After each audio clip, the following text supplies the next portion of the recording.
Okay. Hi everyone. I'm Reece Porter. Where to start? Well, I went to Ringling College of Art and Design for animation. Before that, I went a year of college at University of Cincinnati for architecture and realized I hated it. So that's why I quit. So I studied animation there. It was cool. And then my first time getting into the industry was the summer of my junior year. I interned at Disney. So it was just like a summer program thing. Then went back to school, finished. And then got my first job outside of college at JibJab to work on the Ask the Storybots show, which is like a Netflix little kids show. So that was fun. I was there for, I think, exactly 1 year. And then I decided to leave because the stuff I was doing there, I wanted to get into features, and it wasn't really the kind of work that would get me a job in features. And it was a lot of, I had to stay late a lot and stuff, and I wasn't having time to work on my own reel to get my demo reel up to good quality. Sure. So I decided to quit and work on my reel for a few months. And then I did that and applied to the Disney Tal Dev and got in. Right. And the rest is pretty much just me at Disney. Travis asking, Derek asked, do they make Jackbox games? No, they don't. I don't think so.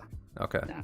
They do they did a lot of those videos where you stick your face in like the dancing. Oh, like those elf. Yeah. Okay, they did a lot of those. The Storybots show was kind of its own thing that they created, and then they kind of like separated it from JibJab. Okay.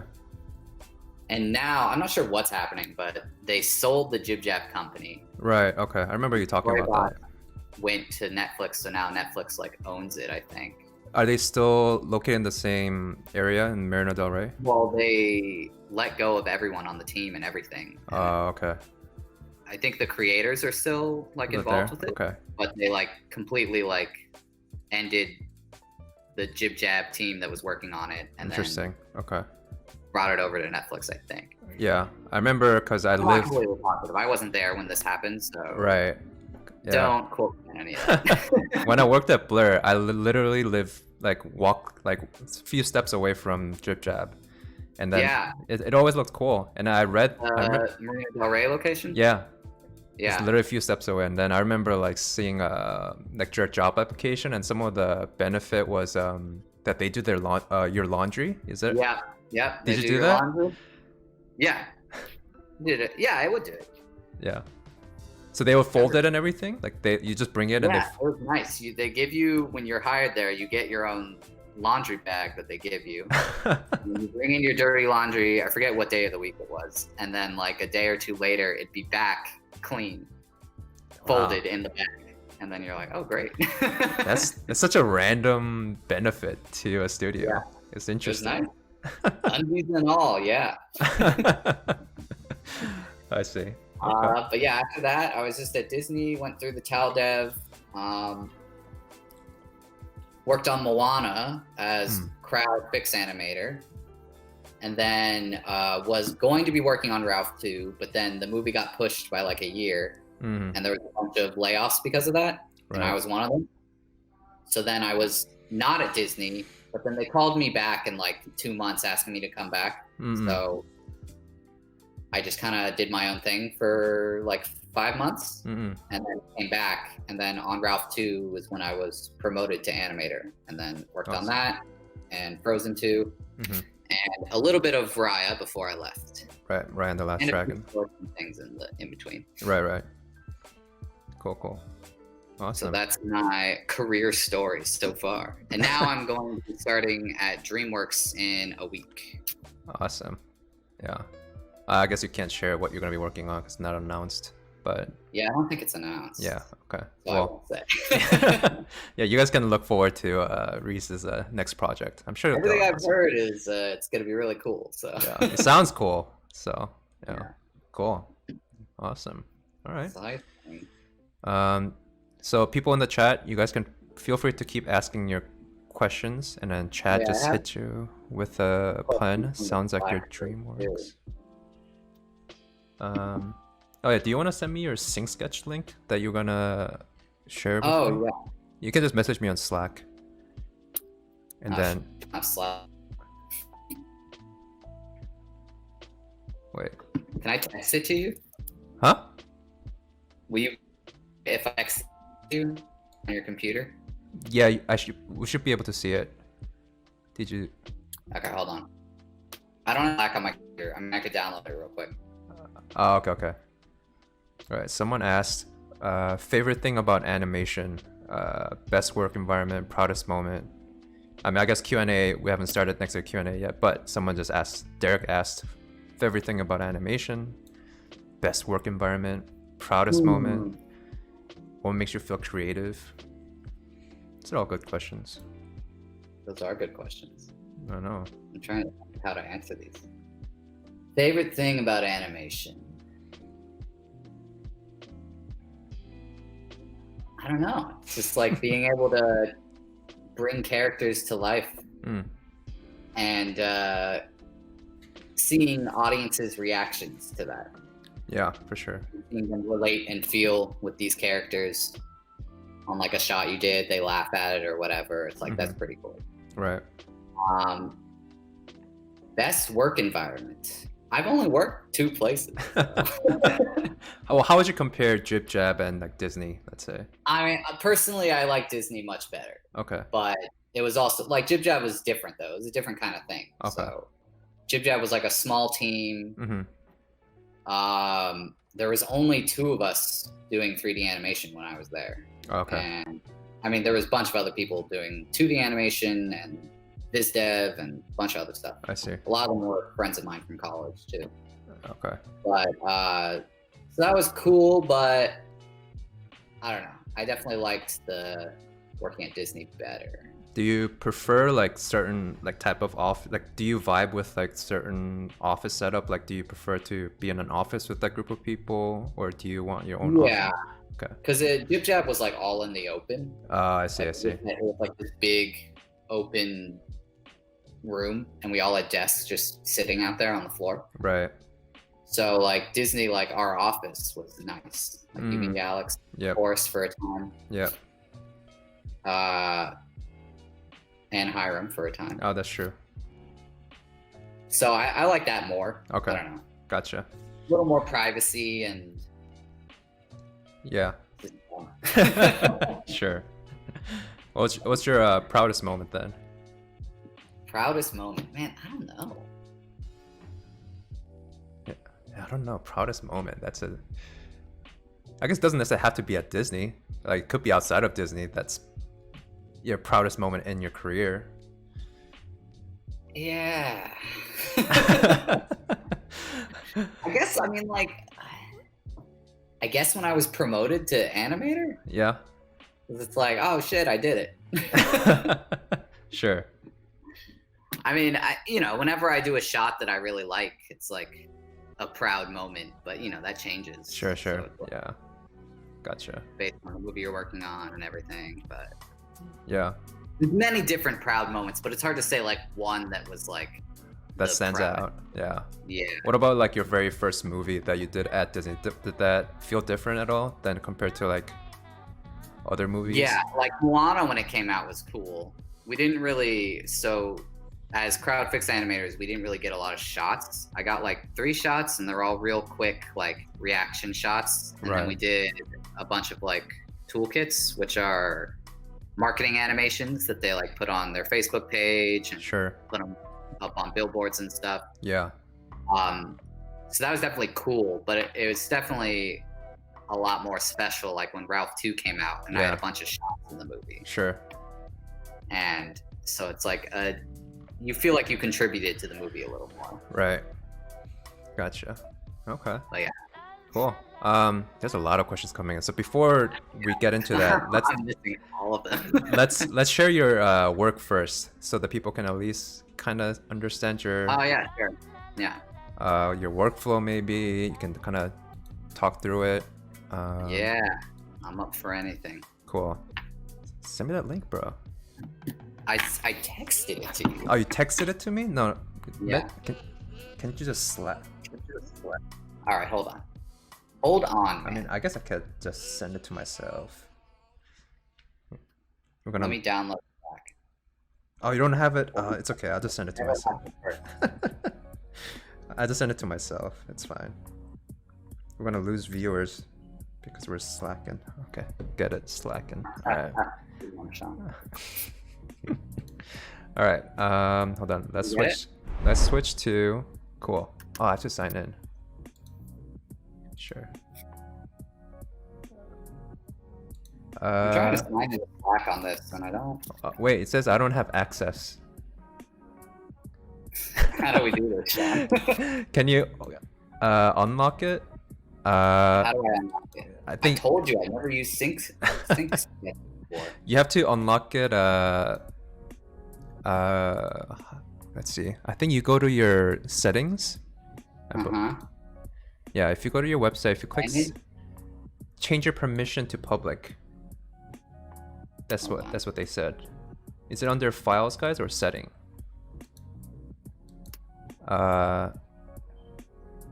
Change your permission to public. Manage admins? Help us out, guys. What is it? Is it profile? No, I think it should be under settings. All right, settings. Do you see it? I see edit project settings. Oh, yeah, sorry. Okay. Anyone with a review link. Yeah. Okay. So now I should be able to open it, right? Yeah, hold on. I'm saving it. Okay, you should be able to now. Okay, let's try it. Unless... Slack wasn't letting me sign in either. I still can't see it. What the heck, man?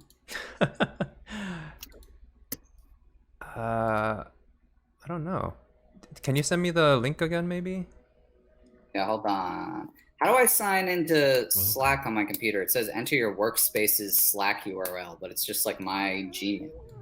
KYOSIL.slack.com. That should be... Oh, I have to do yours. Yes. Sorry, everyone. There's a technical hiccup. Please don't leave. Think I'm like, what the hell is Okay, this? hold on. I'm getting into Slack now. Okay. Yeah, I don't know if that link is not working or something. What is the link I give to you? Is it? It's like a project 105.196. Because I have like just the URL. Yeah, is that the link?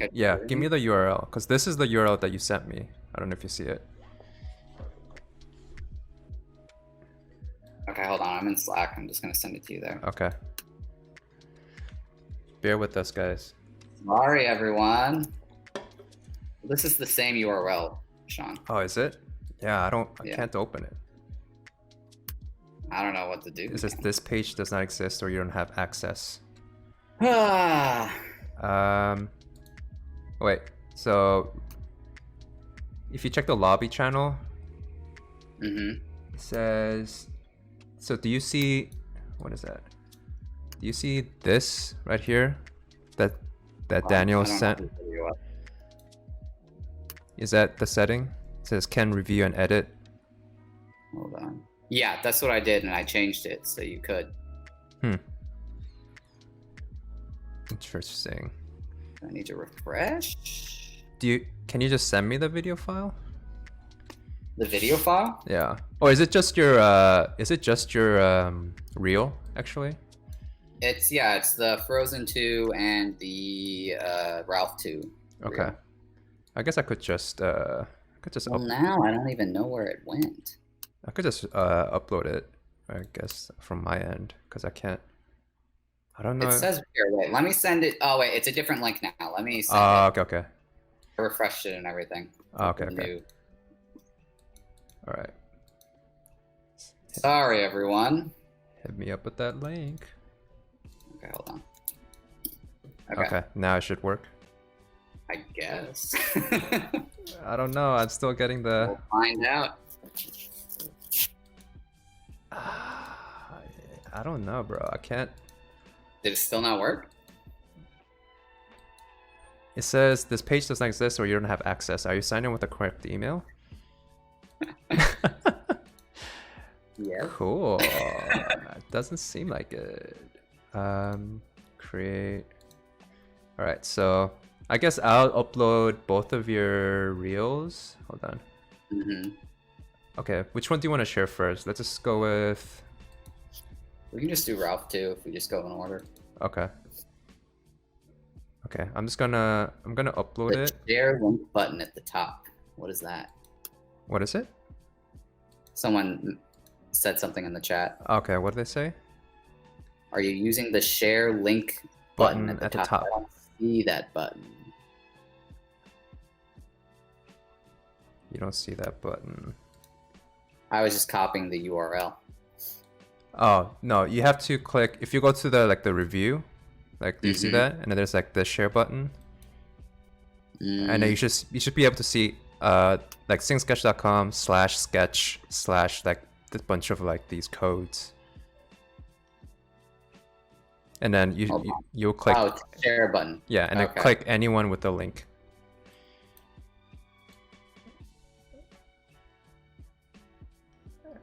And it says you have to highlight anyone with the link. Yeah, okay. Copy link. Okay, now I'm gonna send it to you. Okay. Sorry. It's all right. We had to figure this out at some point. Savvy. Yeah, this more. Yep, there you go. Cool. Now. Thanks everyone for helping us figure it out. Oh man. Okay, so now you should be able to scrub through, and we should be able to see it live. Okay. Hold on. Can you begin meeting? Can you scrub it on your side? Hold on, let me try.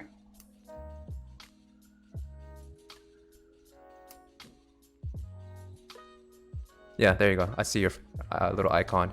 So now you're controlling it. So you can play it, scrub it, however you want it. Is it playing? Yep. Cool. I'll just play it first. Okay. Anyone wants to scrub through anything, let me know. By the way, Yeah. my name's And if you guys have like Family. specific shot that you want Reece to talk about, Family. point it out. Yeah, so this is the Ralph 2 shots I did. Most of them. Somehow magically I'll start singing about my dream. For sure. I don't think so, ladies, but thanks. What did you say your name was? Ralph. Wreck-It Ralph. Well, Wreck-It Ralph, you are trending, and these are for you. Heart, heart, heart, heart, heart, heart. Not to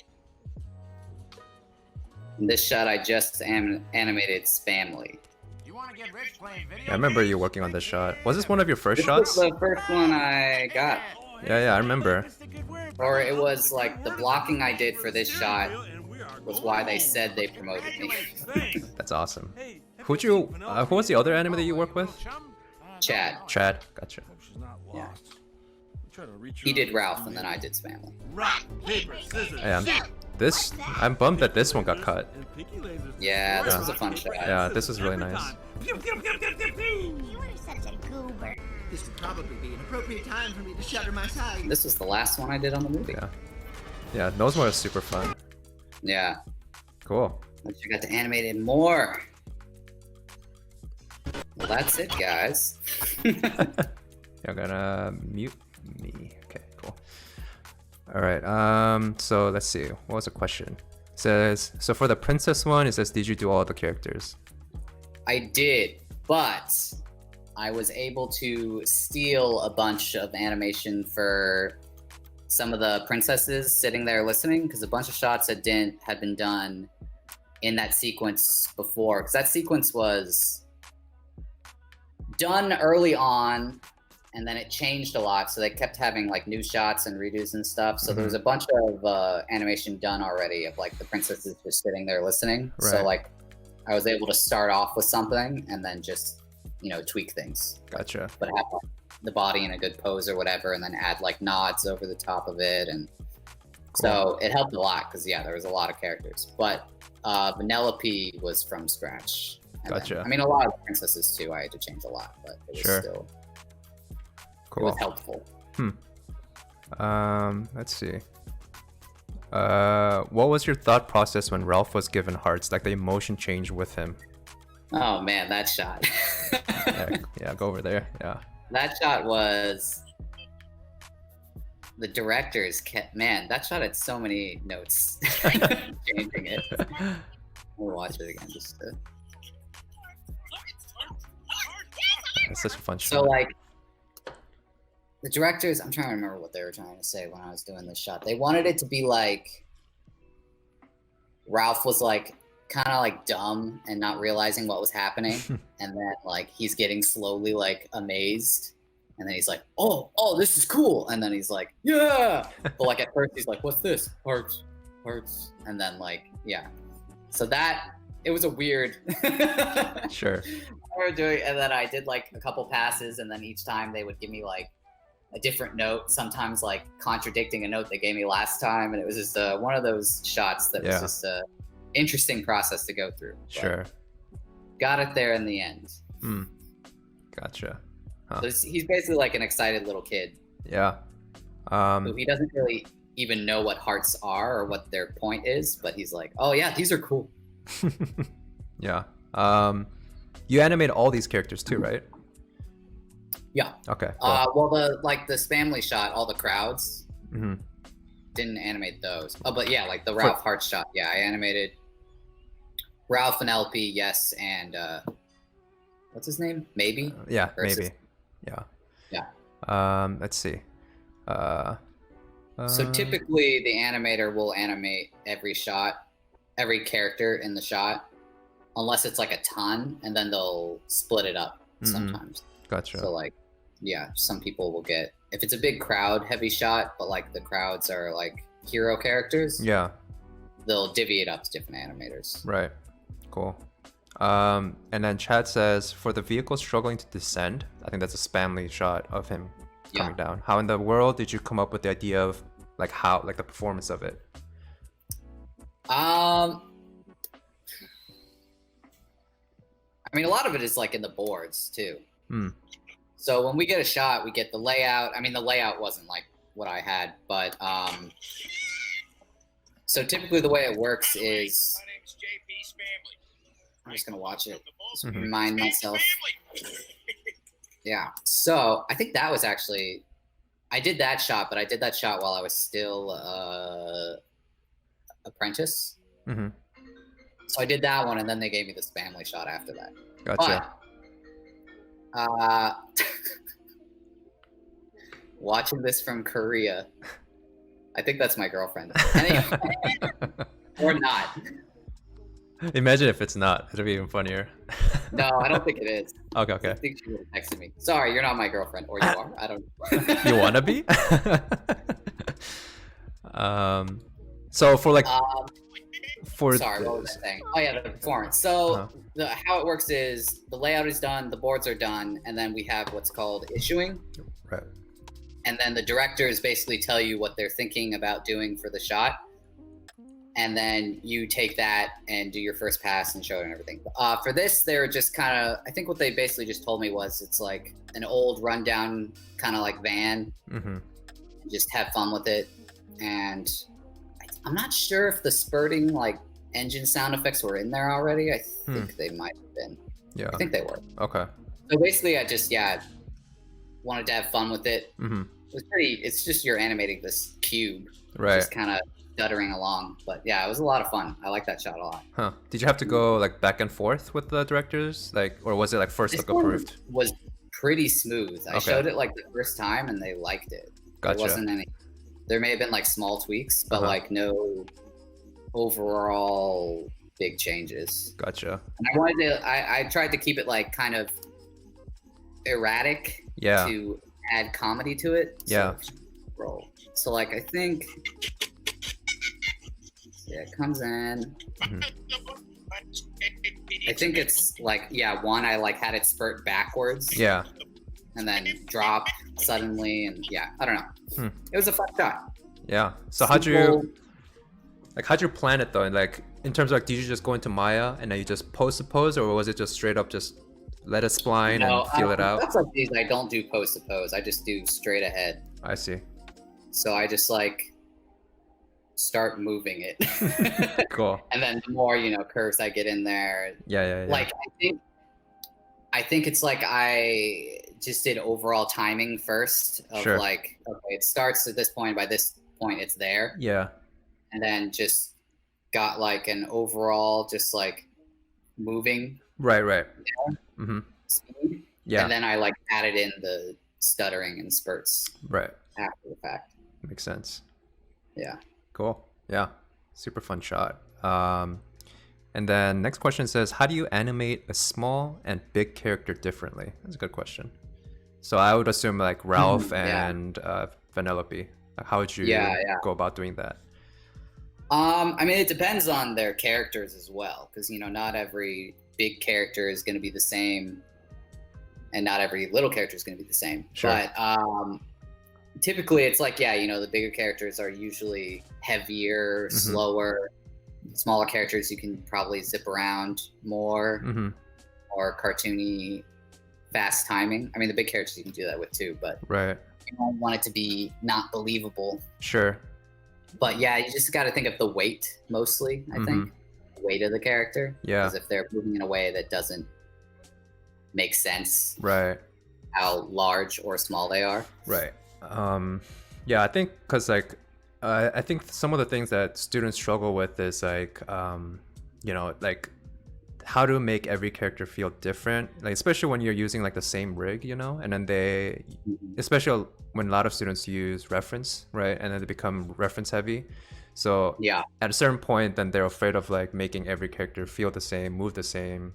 Like how would you, like, do you have any recommendation or advice on like how you would, I don't know, like an advice you would give to a student on how to make a character feel different, like let's say for, especially with physicality of it, like bigger character versus smaller character. Yeah. I mean, like, talking about reference, I use reference a ton. And I think it is important to not, what's the right word? Don't just like rotoscope your reference. Have it be reference. Like you're just using it for certain like physicality, help you out with some physicality stuff. I mean, the what I use it mostly for is just timing, just to start the shot. I'll film reference and then I'll edit the timing of the reference video, because obviously real life we don't move sometimes as fast or whatever as we would want the animation to be. And I put it in Maya and I put the like main poses in. Yeah. But then I'll also plus those main poses. I won't do exactly what I was doing. It'll be like, okay, it's better if the arm is actually up a little higher or whatever, and put more energy into it or clarity or whatever. And then I get rid of the reference video and I don't look at it anymore. Because you don't want to be too reliant on it, I guess, or then your animation will feel too realistic and slow. Yeah. So you don't, just as a tip, don't like keep your reference there to the very end. Right. Use it when you need help, when you're like, maybe like I'll go back to it if I'm like, oh, this move feels weird. Like, how would this actually in real life look like? And I'll go back to the reference feed and be like, oh, okay, this is what I'm doing wrong. Blah, blah, blah. Right. I think I got off track of what you said though before. No. I think you answered it. Yeah. No. I think that's but for things like, so like human characters and stuff, I pretty much use reference every time, unless they're doing something that is physically impossible for me to do. Sure. But like things like this, like the car, obviously I'm not a car, so. Sure. And like the salamander in Frozen 2, I didn't do any reference for that because I can't. I did as a joke. Yeah. But I didn't use it. Sure. Or like Olaf even. I mean, I would do a little reference for Olaf, just like kind of like, yeah. Like you don't, just like for main timing of like overall body moves when they would happen, but like you're not using any physicality or anything from it. Right. That makes sense. Cool. Yeah. Let's see. Do we have any other questions? Yeah, it felt organic. It says, for learning body dynamics, would you recommend rotoscoping your reference just to understand how the body works? Or should you always start with reference and get rid of it later?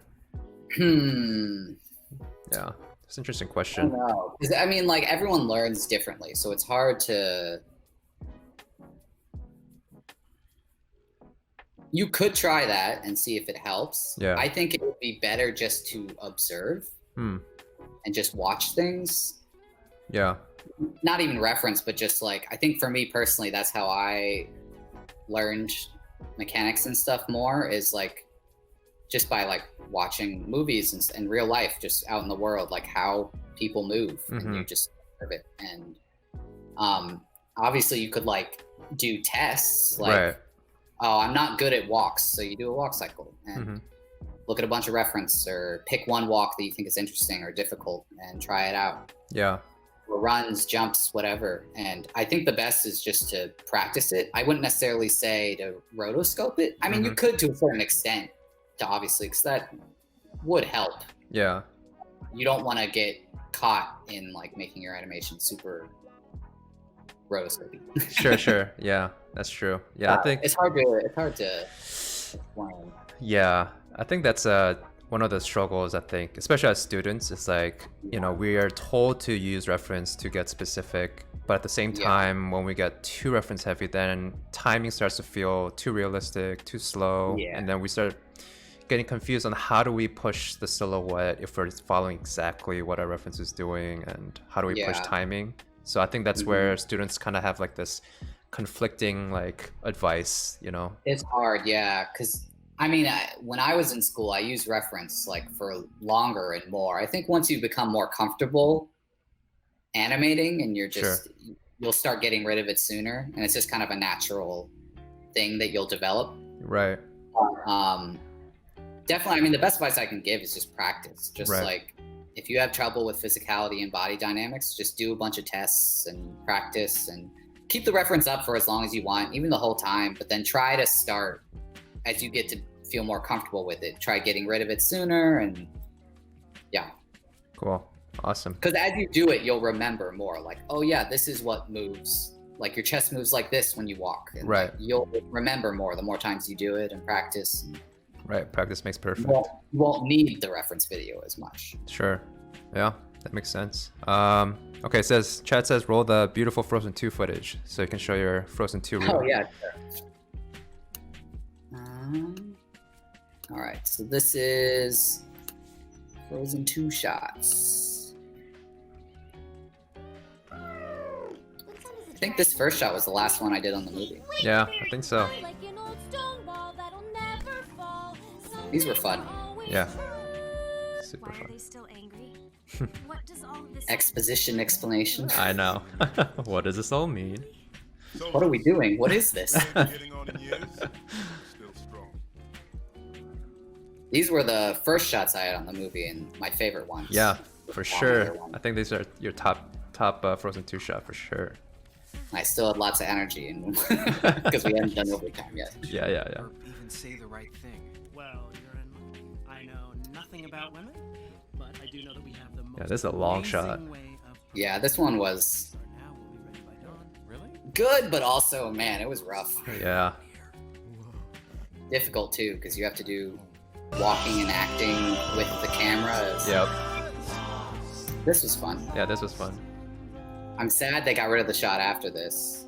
What was the shot after that? It's not in here. It was Sven putting his hoof on Kristoff's shoulder. to console him. Oh, they got rid of that? Oh, I Yeah. totally forgot about it. And they're for getting rid of it didn't make any sense. Cool. Yeah, that's the Frozen 2 stuff. Let's see. Let's see if there's any question here. It says, I noticed in both, Alex asks, the Wreck-It Ralph and Frozen Reel, you have really good idea of where to direct the audience eye based on characters' action. Any comments on that? Did it come naturally, or did you get notes to do that?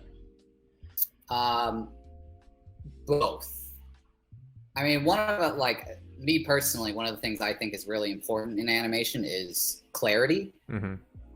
Because if it's not clear, doesn't matter how good your idea is, how great the animation is, if people don't know what's happening, Mm-hmm. it's pointless. Right. So clarity is one of the most important things. Directing the eye, for me, like I try to do it every time, but sometimes you get, because like sometimes there've been a few shots. I don't know if there were any on this movie. No, I think it was a test I was doing for one of the upcoming movies. Okay. You remember? Yeah, I remember. I can't say what the movie is, I don't think, but that was hard because there was so much stuff happening, and I kept getting notes on like directing the eye, and I was like, man, it's like 50 things happening at once. So that was really difficult to direct the eye, and then we eventually got it to a place where it worked well. But typically, it's when you want them to be looking at a certain area on screen, don't have something super distracting in another area. Try to like the other characters aren't moving much, or they're looking at the area that you're supposed to be looking at, and the area that you are supposed to be looking at, they're have the most performance. Right. I guess. Yeah, that makes sense. It's difficult sometimes depending on the shot, because there can be some pretty complex shots where there's a lot happening. Yeah. And directing the eye is hard. So sometimes it can be pretty difficult. But for sure. Yeah, I think. You just kind of have to feel it out, and getting other people to look at it is a great way to help, because you're so close to it. It might seem fine to you, and then someone who's never seen it before takes a look, and they're like, "Oh, I missed that," or I wasn't sure I was supposed to look over there," or whatever. So that's always good. So I would recommend showing it to other people, especially if you think it's pretty complex and are worried that the eye is being directed in the right spot. Sure. Yeah. I think that's one of the direction's a big thing, though. Right. I think that's one of the things that I think that happens a lot, especially when in students' works, when there are two characters and when they're either interacting or one person's doing something. But then if two people are doing, whatever it might be, then, you fight for attention for either or character. So do you have like suggestion on like, especially for like, two character shots, like how would you go about making the eye direction more clear for that? Yeah. I mean, it's even like just rhythm in the posing too, just how they are posed. Like don't have like their pose pointing the way you don't want them to be looking, because the eye kind of naturally will follow the curves and everything, line of action of the body. Right. But I mean, I think a good example is that like Spamley and Ralph shot, because that was also not even the same animator. There were two of us. Right. That's true. Like having it like when Spamley was talking, Ralph was pretty still and listening, and then vice versa. And like you don't want to step on each other's toes. And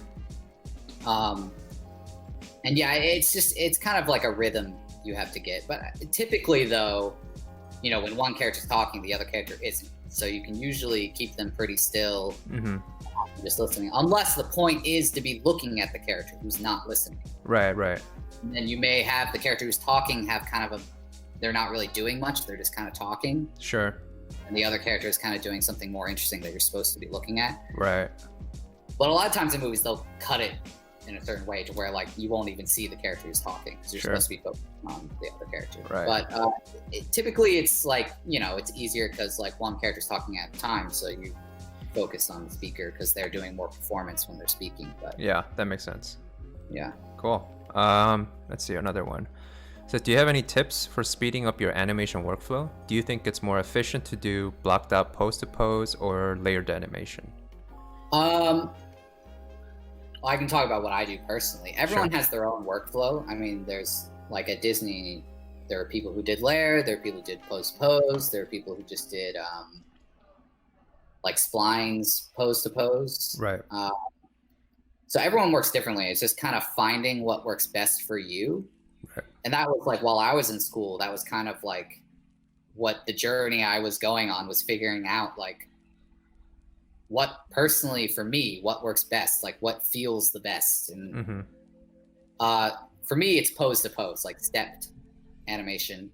It varies though for each shot, because like the car shot, I just did splines from the start. And, right.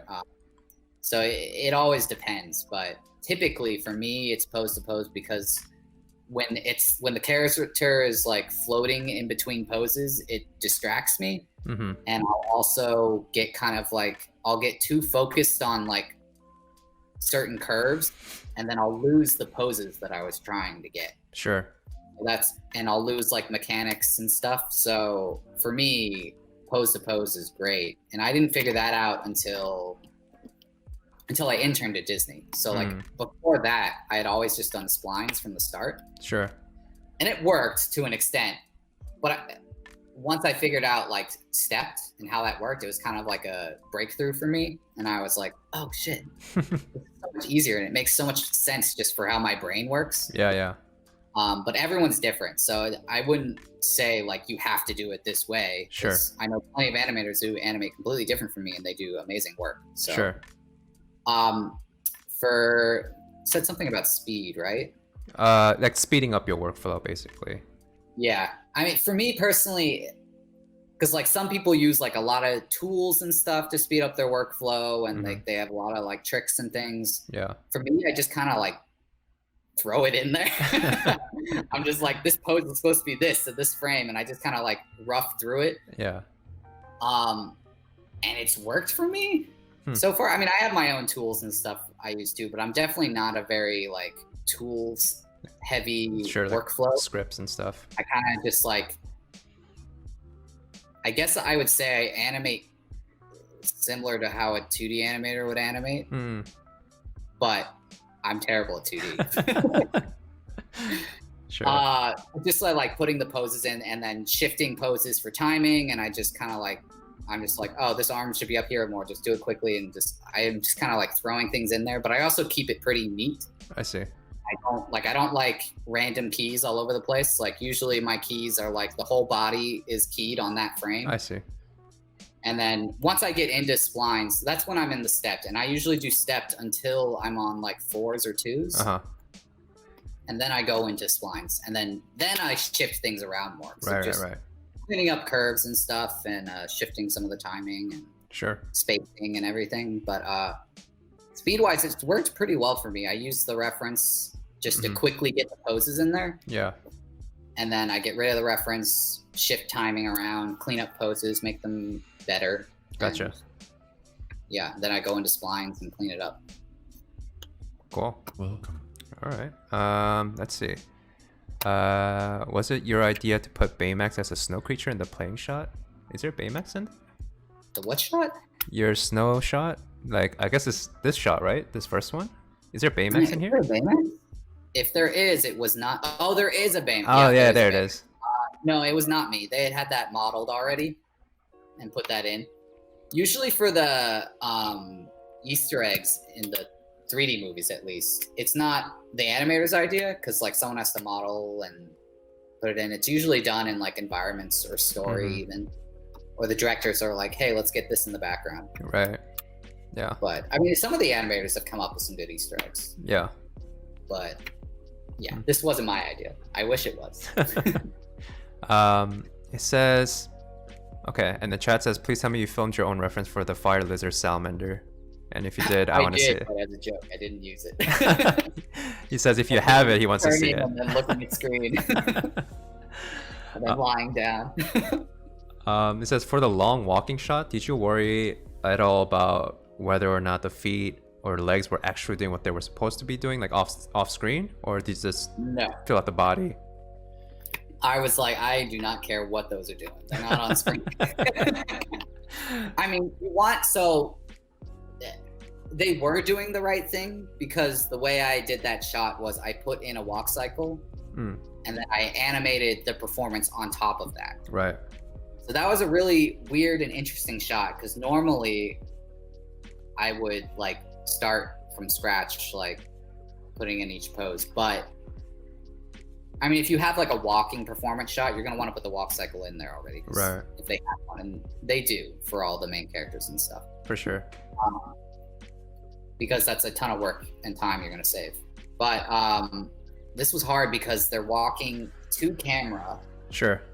Facing camera, but they have to be talking to each other from the side.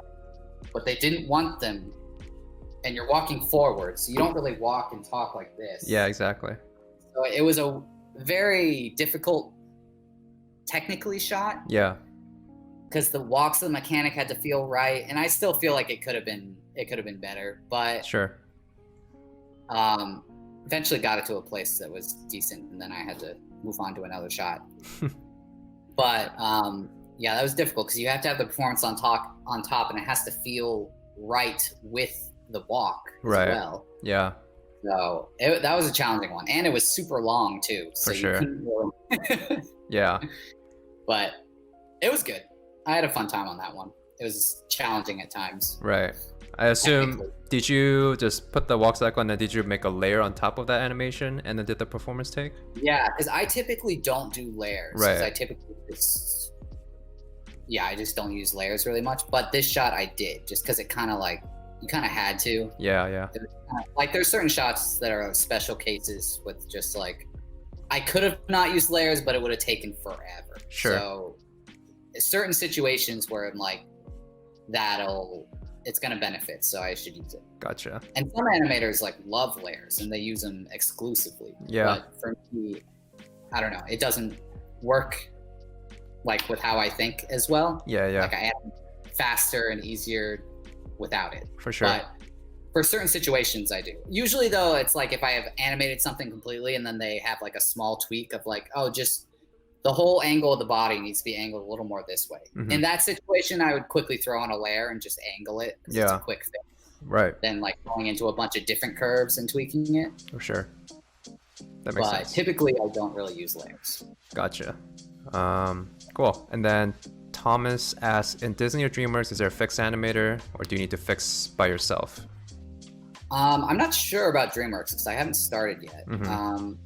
I mean, you know about this as well, Sean. Right. For Disney, the way it works is if you get into like talent development, you go through like 3 months of training and then you're put on the movie, whatever movie's being made at the time, as a crowd fix animator. And sometimes you can get hired on at the studio as just a crowd fix animator. You don't need to go into talent development. Right. And the crowd fix animator does fixes and crowds. Yep. So you'll do like walk cycles and stuff for background characters, a bunch of different cycles, like cycles of people like listening and reacting to things that are just that they can throw on to crowd characters in the background. Right. And then fixes as well. But a lot of the times we do our own fixes. Yeah. Especially if it's like Disney, easy enough. Yeah, yeah. Yeah. Usually, unless you're like super swamped with another shot or you're like suddenly on vacation. Yeah. Typically they'll ask you to fix your own shot, especially if it's something small. I mean, if it's performance based, they'll always ask you to fix it first. Right. Yeah. If you don't have time or whatever, they'll ask if it's okay if fix animator fixes it. But Right. Yeah. they want you to feel like the performance is yours and they don't want someone else changing it. Yeah. But if it's like a foot contact thing or something, sometimes they'll just throw that to a fix animator if like you're really busy or whatever. But also if it's super quick, they could be like, hey, can you quickly just do this? Yeah. So I feel like we definitely don't have a role that's like just fix animation because there's not that much. Yeah. We usually either do it ourselves or yeah. But that's why the crowds animators also do that when they need to. Yeah, that makes sense. Like when I was a crowd fix, I had to do a few fixes. Same. Yep.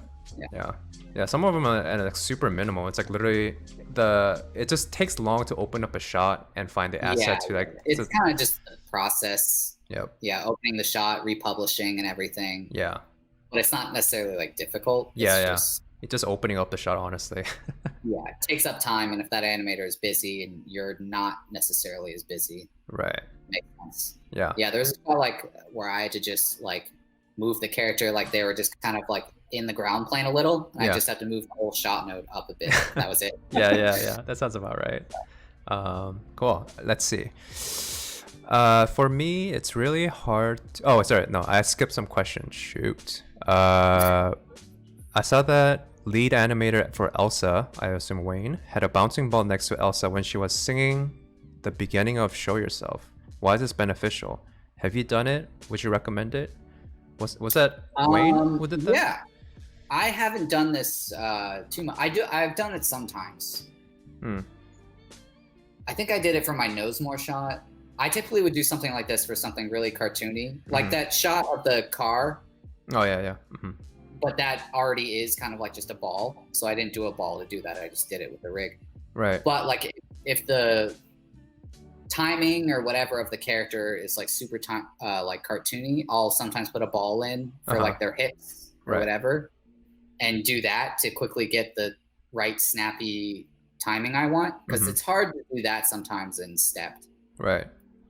And if the performance is mostly like just the super cartoony movement. For the Elsa situation, I think that was mostly, he did that mostly as like for the beat of the song. Yeah. To have the ball like bouncing on the beat. Yeah. So that her performance is kind of going with that. Right. I think that was the main purpose it was done in that situation. And Right. I know several different people did that. I'm sure it helped. I didn't do that much singing on Frozen 2. I did that one Kristoff and Anna one, and that was it. And I didn't use it in that situation, but it was kind of a different, it's like the end of the song, and it's like a softer, just like drawn out thing. I didn't really feel like I needed it. Yeah. Right. Yeah. That makes sense. Yeah, I think that's what Boris said. Oh wait, too. I did the Anna Olaf one too, actually. And Olaf actually is like himself a bouncing ball. Right. So for that, like I hid all of his body except for his hips, like his base. Right, which is a ball. Yeah. Ball. Yeah. And I just animated that like a bouncing ball, like for his skip. Yeah. And then I added the other parts on top. So for like that situation, I did not do step, and I did like kind of a layered approach. I see. But Anna, I did do stepped. Cool. It says, regarding Disney internships, is there only one position available for CG animator? The Disney internship, they change it Yeah. every single year. I think it's different now. I don't know what to tell you. My year, there was 2 of us. There was 2 CG animators. Other years, they do just generalists, like CG generalists. I think recently they have been focusing on getting it specific, so they'll have like animator position, and I don't remember what they had last summer. Was it? I think it was 2 like animator positions, I think. Yeah, I think something like that. But they all had. I think for the internship, it's usually 1 or 2. Right. For animation. Right. And then usually they work on like a short film, right, or something, like a short project all together. Yeah, that's what we did in my year, and it looks like that's what they've been doing the past few as well. Yeah. So so they get people from a bunch of different areas of the pipeline, like animation, modeling, rigging, lighting, story. Right. And then everyone makes a short together, and then that's basically the internship. Right. Did they say that they're changing that through a union law they passed, where it's like now they can technically help out on the movie? I remember hearing something about Right? that. I remember hearing about it. Yeah, I don't remember. Interesting. Okay. Let's see. For me, it's really hard to transition from blocking to spline. It ends up looking super floaty. Do you have any recommendation for strengthening the eye to see what's hidden in blocking? Yeah, that's hard, because I definitely had that issue as well when I was starting out. For me, it was staying in step for longer helped, because if I went too early, that's what would create the floatiness, because you have longer breaks between poses. Sure. But I mean, then once you become more confident, you can go in earlier because you know what to do with the splines to snap things up and everything. Right. I would recommend to train yourself to see it more. Maybe stay in step a little longer. Sure. I don't know how, but it can be deceiving because it's stepped. It snaps more because you're not seeing the poses being held for longer. Right. But also think about it that way. This snap more because the pose is being held for longer. That just maybe means you need to ease out of it more, or hold the pose a little more before it goes into that move, and then just go into the curves and sharpen up your timing and everything. Right. Gotcha. Yeah, I think a lot of students struggle with trying to keep the graph like really clean, and then so they automatically think like having these soft, nice curves usually is like the answer, but I think that's what creates a floatiness to it too. Yeah, and that's another thing is like that I had to get over as well, because you do kind of get this mindset of like, oh yeah, clean curves are correct, anything else is wrong. Right. It doesn't matter what the curves look like as long as your animation is what it is supposed to look like. Right. So now I worry much less about that. And if Mm. I'm playing on screen, I'm like, that feels right. And I go into the curves and I'm like, oh, that's kind of messy. I'm like, well, it's working. Sometimes it's good to clean up your curves if you have like a hitch or something Sure. and you don't know what's causing it. Yeah. Go into the graph editor and be like, oh, okay, this is really dirty right here. I should clean this up to fix that hitch. But like sometimes that like sharpness will give you what you need. Right, for sure.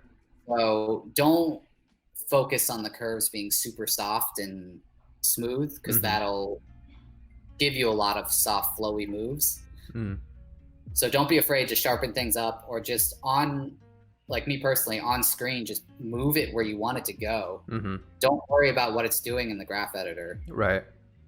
and just kind of like, sometimes I'll be like on ones and I'll just kind of like put the arm in the poses I want it to be in. Yeah.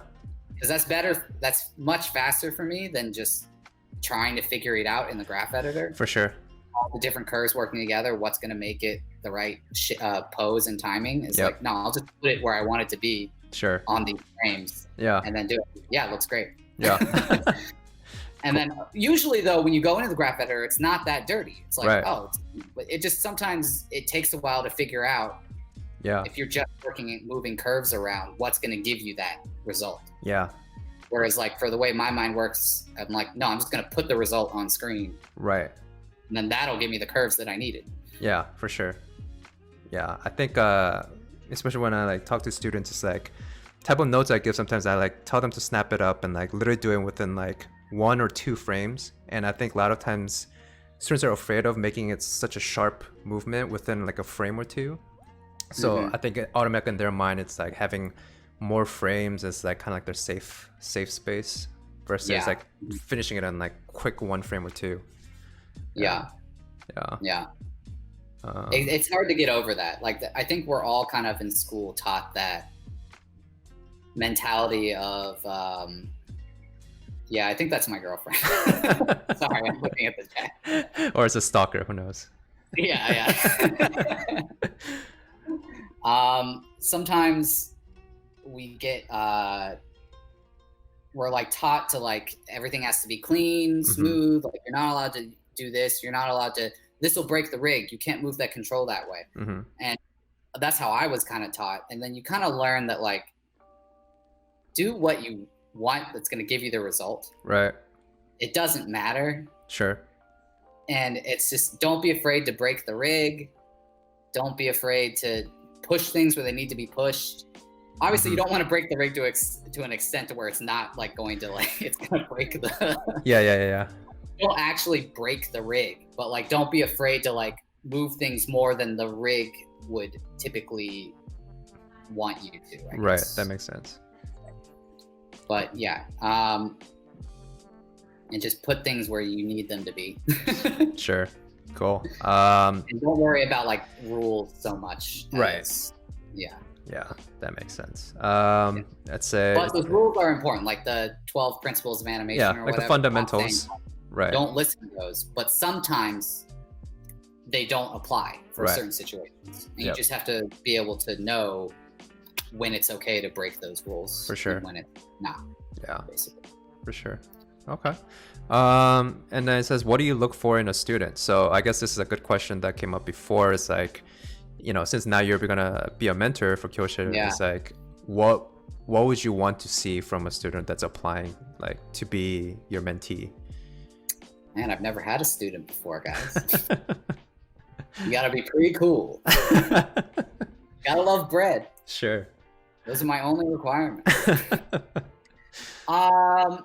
No, I don't know. I mean, I'm open to having anyone as a student. Sure. As long as you want to improve and you're trying. Yeah. I don't think you should be exclusive on who you should teach. Right. So like if one of you works in a different way than me, there's nothing wrong with that. And I'm not going to be like, I'm not going to teach you because you work this way. Right. Animation is animation. And like, as long as you're getting the result, Yeah. that's good. And as long as you want to learn and improve, Yeah. I would love to have you as a student. Right. But if you don't care and aren't going to try, then no. Yeah. No, and going off of that, like, what would you consider like a successful student? Like if you see a student who does this and that, like what are the like the habits maybe, or like their personality, whatever it might be? Okay, yeah, that's a good. I think for me, like what I think is good in animation is unique and interesting choices. Less like technical, like polish and stuff, because that can always be learned. Right. It's entertainment value and acting choices that are kind of harder to come by. Sure. Harder to teach that. Yeah, for sure. More of like you just have to live your life and observe the things around you, watch movies, and that's, I think, is the most important thing. And I think like studios too is what they look for, is more like, because like if you have two shots and one is super polished and technically animated very well, right, but kind of boring, and then the other one is like, oh, it's super interesting, maybe a little rough, but like it made me laugh and it was fun, I'm gonna always hire that other person. Right. I'm gonna hire the more technically, because we can teach that other person the technical stuff. Right. So it's always better to focus more on the entertainment value of it. Right. Yeah. Whatever that is. If it's like a super subtle, like emotional shot or comedy or whatever. Right. Yeah. But yeah. But when I say, also I want to clarify, when I say like unique, interesting choices, don't do weird things that don't make sense. Right. Yeah. Like it should make sense for that character to be saying or doing whatever they're doing, and the situation. Like don't do something weird and interesting just for the sake of doing something weird and interesting. Yeah. It should apply to where it makes sense and it's believable. You don't want it to be not believable. Right. Yeah. I think that's like one of the things I emphasize a lot in KYOSIL is like spending enough time in the beginning, like planning stages, because I feel like a lot of students struggle with the idea of coming up with good story and also like the character.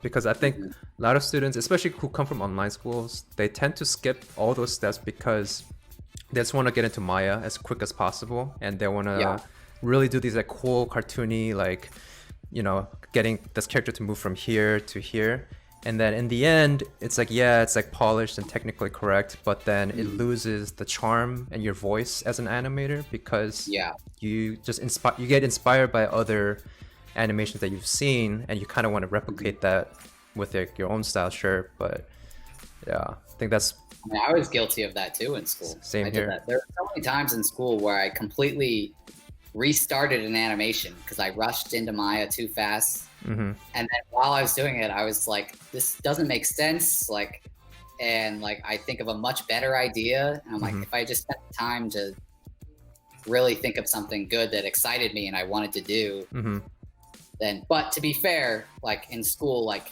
you have deadlines and things, and you're, I mean, this is different than like going to a college, but it's still like, you have that pressure of like, shoot, I got to get this done. So sometimes it makes you rush into Maya, and then you're like, oh crap.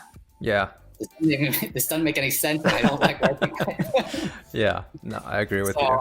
Try to get something that you're happy with, that you want to animate first, and that you are excited about and think is entertaining. So I think that also is an important thing that'll have your personality come through and make it more fun for others, is if you personally think it's fun, right, and you're excited about it, and you think it entertains you. Because a lot of times we'll do animations that like you think like studios would want to see, right, but it's not necessarily what you're not that excited about it. Right. And that was something actually when I got into the Disney talent development thing. When I did my reel, I did like a bunch of dialogue stuff. I mean, all the dialogue I chose was dialogue I liked, that was fun. But you know, I was doing like lip sync, performing, acting stuff that I think this is what Disney wants to see. Yep. And then I kind of finished all those, and then I had a little more time before the deadline. So I was like, I'm just going to do something weird and fun. So I just did a stupid puppet animation of these two puppets hitting each other with hammers. Yeah. And then one of the mentors, once I got in, was like, that's what made me want to get you in here. And I was like, oh shit. That was like this last minute one that I just did for fun. Yeah. But it's like that's usually that kind of stuff.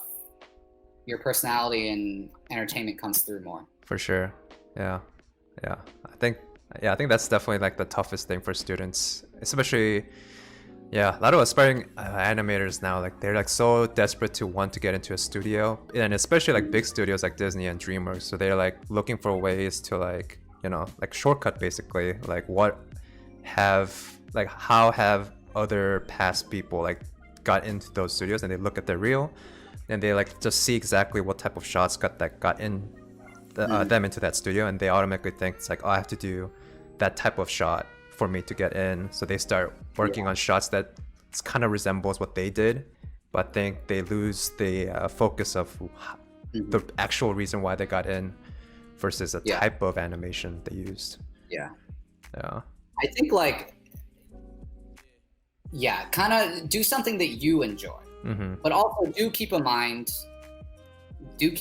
what the studio, like the kind of animation they do and everything. Because if you do like animation that like obviously does not fit in with Disney at all, they may not hire you. But just don't do like something that like you aren't that excited about and you're just doing it because you think it's what the studio wants. Kind of take the kind of animation style that they have and do something fun that you enjoy in that style. Right. Gotcha. Makes sense. Let's say chat says, how many students need to sign up for your class in order for you to grow out that majestic beard? I had a beard in college. It was crazy. None. I will not be growing out my beard. It's such a nuisance. It's so itchy and sure. I actually was gonna shave today, but I forgot. It's all right. Looks good. It says how heavy is the Disney animation character rig? Like, can you play it in 24 frames per second? No, you cannot. Yeah. Disney rigs are actually it's pretty heavy. Slow. Yeah. For like what you would think for a feature studio. Part of that is because they use Maya, where a lot of other studios have their own animation proprietary software. Yeah. So like when they have issues and stuff, they have to go through Autodesk, and it's kind of cluttered. Yeah. But we do have like a program, Parade, which kind of like lets you play things at kind of 24 frames per second. But sure. I personally never really trusted it, so I would look at it while I was working, but then if I'm like, okay, now I need to really see how this looks, I would always play blast it because sure, can't really trust. Yeah. All right. It says, chat says, can we see that puppet shot? Do you still have the puppet shot? It's on my Vimeo. And do you? My reel. I don't remember which reel it is. Yeah. Look real. Let me see if I can pull it up for people to see. Yeah, I remember seeing the puppet shot, but I can't remember where it was. Yeah, hold on. It should be the last reel I had before I started this stuff. Demo reel, September 2015. Is it? I see the caveman stuff. Is it? It should be above that. Recent. Oh, this one? It should be called Demo Reel September 2015. Oh, not February. Yeah, not February. September. Okay. Let me play it here for people to see. Right there. Oh, wow. Wait, so this is the reel that you applied to Disney with? Yeah, the Disney Talent Development. Okay. Well, that's great that Brett has a girlfriend. That's really Sorry, great. I don't like looking at really old anime. No. Is she Penny? This is a cute one. Yeah. How's that make you feel? Yeah. Do you feel bad? It's fun. I had fun doing these. Yeah. Because that's how I feel. I like that. Oh yeah, this was a short that you worked on? No. This is just a shot I did. This is the short. Oh, sorry. For the college thing, right? Yeah, the one that the cereal box toys. Yeah. Let's go get that treasure. That was my senior thesis. Yeah, that's awesome. Basically, Toy Story. And you rigged and modeled everything, right? Yeah. Okay. Classic Malkin. You're on a roll, kid. Classic Malkin. Enjoy it while it lasts, because it never does. That's nice. Oh, is this one?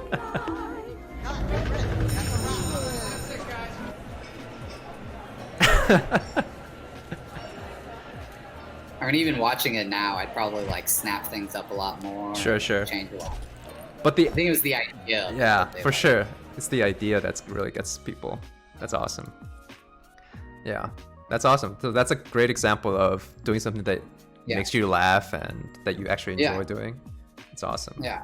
So it's like, yeah, that was just like, I had time and I was like, I just want to do something stupid and fun. Yeah, for sure. I just had that dumb idea and then did it.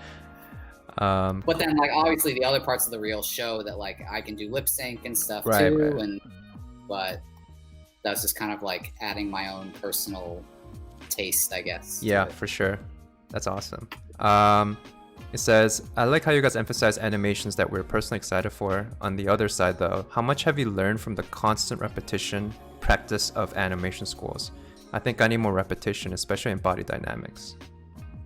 Yeah, I mean, I would definitely like, but the thing is, even doing that stuff, you can always add your own personal for sure excitement to it. Like doing a walk, you could do it with a character you think is really fun. Or the walk itself is like not just a standard, it's got something interesting, right? But still like mechanics that you need to practice. But also, yeah, to be fair, sometimes you just want to practice. You know, you can just do a test just for yourself.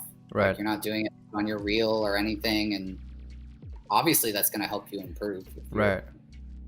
Every animation you do is helping you improve because For you're sure. learning and you're doing it. Yeah. Doing it is going to make you improve. So. Yeah, agreed. So you don't always stress about making something unique or special or something. Like if you personally are just like, man, I need to work on this. Yeah, just do a test for yourself. And just do it. Yeah, I agree. And in the end, if you think it turns out really nice and you really like it, you can put it on your reel. Agreed. Let's see. Do you think supervisors can make an animator do animation at much high caliber than they would be capable on their own? Do you think it makes it harder to judge the skill level of the individual and even create imposter syndrome? Yes, there's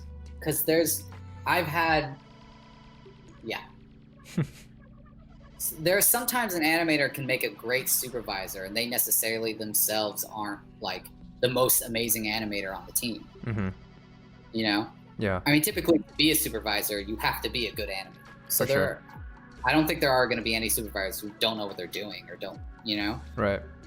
But there is like because sometimes like me, myself, like sometimes I don't see stuff in my own work because you're so close to it that you would catch watching someone else's. Right. So I think there is definitely like, and sometimes you can recognize animation better and be able to give the notes, but not necessarily be able to reproduce it yourself as well. Right. But typically though, like the supervisors know what they're doing. Yeah.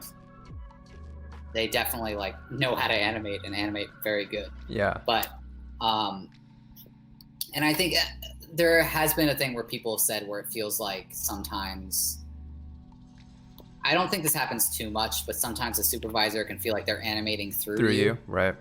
Where they're, because of their notes, they're changing all your decisions and everything to what they want, which is, that could be not fun. Right. Especially if it's something you don't agree with.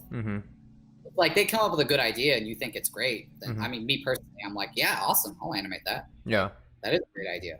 Yeah. But if it's something like I don't agree with, but like I have to do it, I'm like, I feel like this is making the shot worse, but I have to listen to my boss. Yeah. So yeah, it varies, but typically, like me personally, I haven't had any big issues with supervisors. Typically it goes pretty good. Yeah.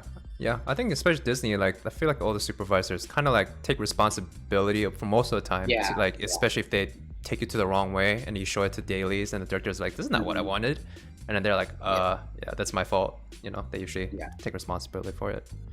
I feel like the supervisors as well typically want you to succeed and want your shot to do well and want it to be what you want it to be, and they aren't really trying to make it what they want. Exactly. So they'll help you if like what you're doing isn't what the directors are looking for. Right. And they'll, have suggestions or whatever and be like, Yeah. hey, I think this is this. What do you think?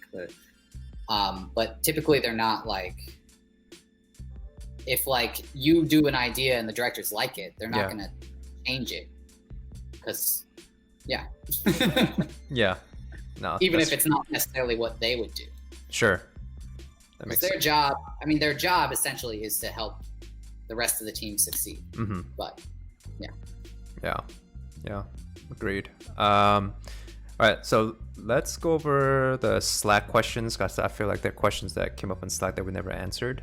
So it says, let's see. As an animator, what do you feel like what your strengths are and weaknesses, and what do you want to improve in the future?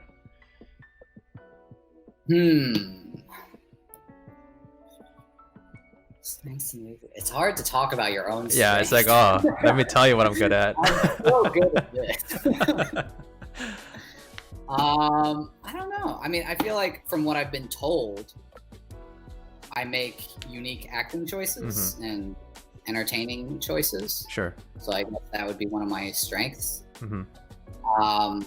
Weaknesses. I personally feel like I could learn polish more. It's never ending. Yeah, you can always learn. Yeah. And just like, I feel like there's so many random things I wish I was better at, but yep, same. It's hard to like say like one giant weakness I have. It's more like, random times I'm just a certain shot. I'm like, shit, that could have been better. Yeah. It's like everything. Yeah. Yeah, and sometimes I feel like I don't push it enough. Recently I feel like I've been better at pushing it more, but definitely when I was first starting at Disney, I feel like I wasn't pushing it enough, like pushing the poses and for sure timing and everything. Same. But because of that, and I think I got that note in one of my reviews in talent development. Like once I got that note, I started to like force myself to do it, and I think my animation got better after that. For sure. Yeah. But it is something that is still even in my mind of like when I'm doing something like, is this push enough? And sometimes like I'll go back and I'll look at blocking for a shot that has been done. And I was like, oh man, the blocking is so like soft and not pushed. Yeah. And it got to a great place, but like my first pass at it was like, oh man, I should have like really pushed it more. For sure. Yeah. I think I share the same sentiment with you of like, when I got to Disney, I think I really tried to play it safe, and I didn't push my poses, and I tried to like do something that favors everyone in a way, but also ended up not being pushed, and like timing was like whatever. So yeah, that's definitely something I'm constantly trying to improve at Disney. I feel like yeah. And I think a thing at Disney that they would always say, which was a great point, is it's always better to take it too far, right, and dial it back. And to try to keep inching forward to the right amount. Like just in terms of like how big a move is or how extreme a pose is. It's always better to push it too far and then dial it back a bit than to be like inching forward. Like, oh no, a little more. Oh no, a little more. Oh no, a little more. Yep. It's better to be like, oh wow, that's great. Okay, dial it back a little bit. Yep. It's a little too much. For sure. Yeah. Let's see. So Derek asked, what are your favorite things about the industry? And knowing what you know now, how would you approach learning animation as a beginner? What is the best Reese's? And why is it the holiday eggs? The holiday eggs are great. So favorite things about the industry? Favorite things about the industry. And how would you approach learning animation as a beginner, knowing what you know now? That's hard, yeah, because I don't know. It's kind of the stuff we've already talked about for how would I approach learning as a beginner. Like the breakthroughs I had is like, obviously I wish I knew that earlier. Sure. Kind of like not being afraid to push things and take the rig farther than you think it's supposed to go. Right. Or for me, just like my workflow, figuring that out. Like me figuring out, step works a lot better for me. But learning how to do splines before that also helped me because it gave me a knowledge of working in both. I don't know. It's hard to just try. Don't be afraid to try anything.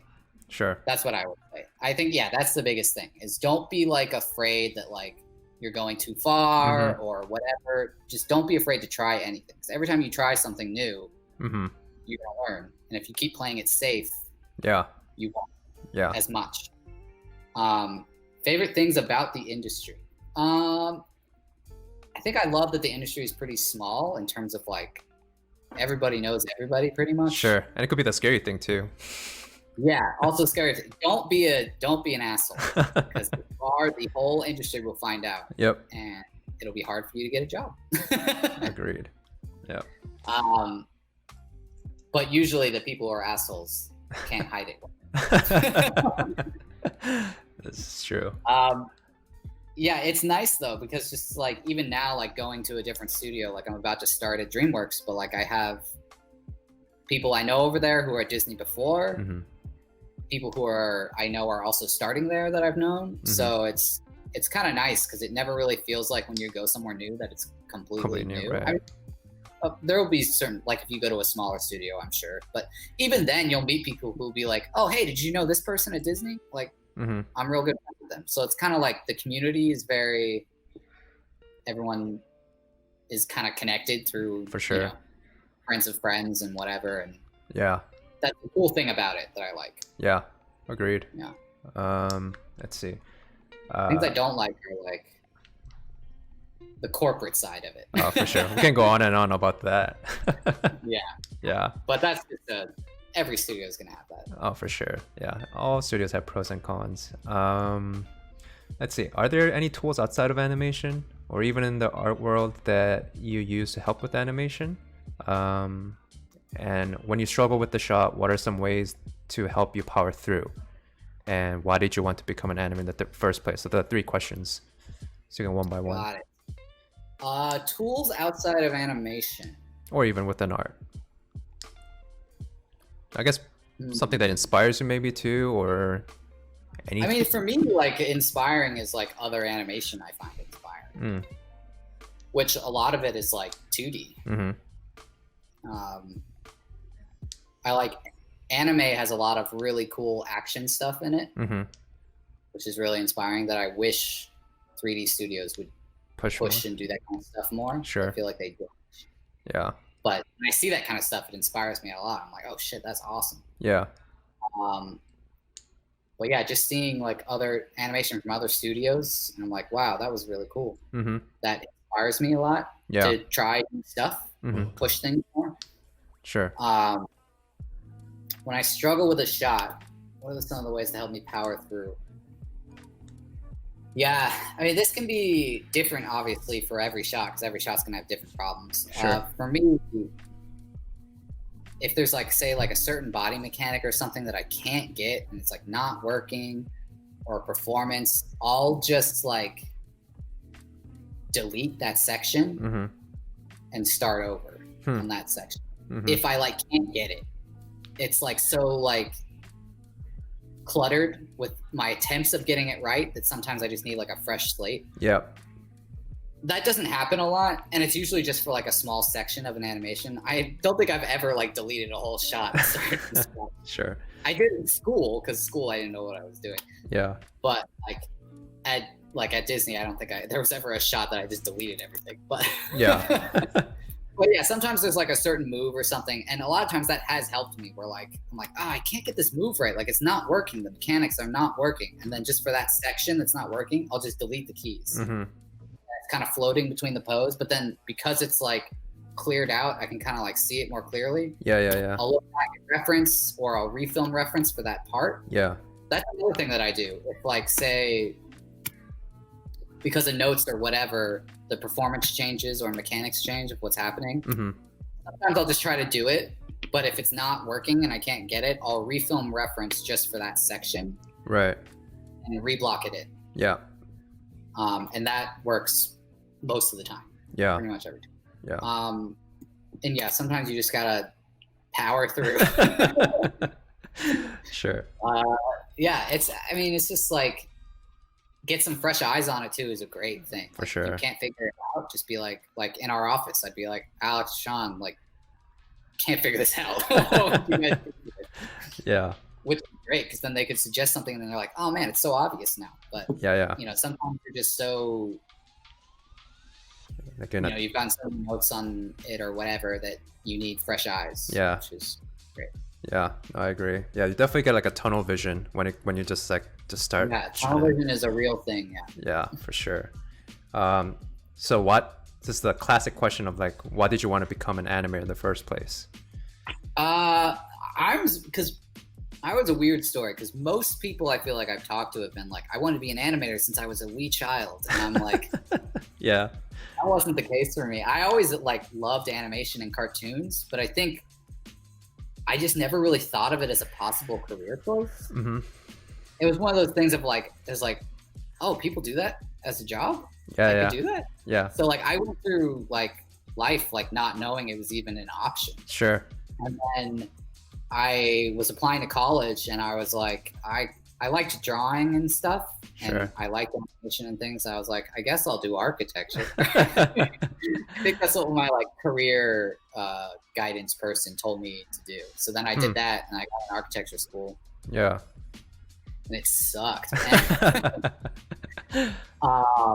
And then like while I was there, and I wasn't happy with what I was doing, because it was all like just building codes and everything. It wasn't really like. And then I was like, well, what would I like want to do? And I was like, I'd like to do like the fun cartoony buildings from like Disneyland. And I was like, but even more than that, I'd rather just animate the characters. So then I was like, oh, right. And then I started researching into like, can you actually study animation? And then found a bunch of schools and worked on applying, and I got into Ringling for the next year. So that's how I got into it. It was I was a late bloomer, I guess. You could say. Yummy both. Yeah. Let's see. So yeah, that's how I got in. Cool. Kenny asks, what is your process on tackling multiple characters in a shot, and was Sean a good office mate to work with? Oh man, great questions. Oh man, here we go. Sean was awful, but you guys should learn. It's true. It's true. No, Sean was great. I feel like we had a good office. You, me, for sure. and Alex worked well together. Yeah. Boris was there too for when he was there. Yeah, it's a solid office. What was I going to say? Oh, right, the character question. Yeah, I think for the multiple characters, for me, is when I get a shot, I try to see what's the point of the shot. So if the point of the shot is this one character saying whatever they're saying or their reaction, I animate the focal point first. Like the focus of the shot, which is whatever character. Sure. I animate them, block them in. I don't animate them from start to finish. Like, Sure. and then I block in the other characters' performances that are kind of being based off of that focus performance, you could say. Gotcha. But every shot's different, but that's typically how I do it. If it's kind of, they're both kind of have the same focus point, then I just pick one, start with one, block in the other one. Sure. Gotcha. Okay. Let's see. So how do you, so Mbika asks, how do you balance professional work, personal work, whether it's personal project or progressing your skills, while also balancing the rest of your life, basically? Yeah, this is hard.